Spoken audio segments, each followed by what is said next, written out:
గుంటూరు జిల్లా పెరంగిపురం మండలం మేరికపూడి గ్రామ సమీపంలో తెల్లవారుజామున రోడ్డు ప్రమాదం చోటు చేసుకుంది. రాజస్థాన్ నుంచి వచ్చిన యాత్రికుల బస్సు గుంటూరు నుంచి శ్రీశైలం వైపు వెళ్తుండగా అదుపు తప్పి రోడ్డు పక్కన బోల్తాపడింది. ప్రమాద సమయంలో బస్సులో సుమారు 50 మంది ప్రయాణికులున్నారు. వారిలో 25 మందికి గాయాలయ్యాయి.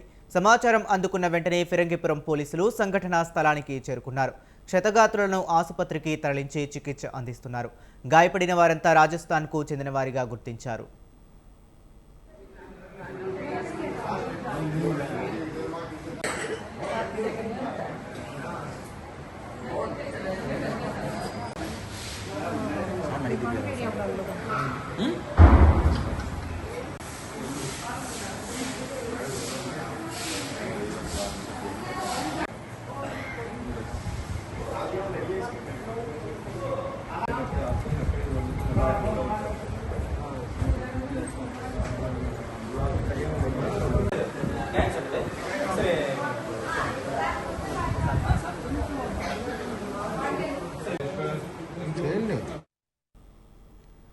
గుంటూరు జిల్లా పెరంగిపురం మండలం మేరికపూడి గ్రామ సమీపంలో తెల్లవారుజామున రోడ్డు ప్రమాదం చోటు చేసుకుంది.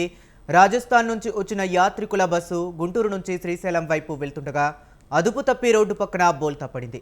ప్రమాద సమయంలో బస్సులో సుమారు 50 మంది ప్రయాణికులున్నారు. వారిలో 25 మందికి గాయాలయ్యాయి. సమాచారం అందుకున్న వెంటనే పెరంగిపురం పోలీసులు ఘటనా స్థలానికి చేరుకున్నారు. క్షతగాత్రులను ఆసుపత్రికి తరలించి చికిత్స అందిస్తున్నారు. గాయపడిన వారంతా రాజస్థాన్కు చెందిన వారిగా గుర్తించారు.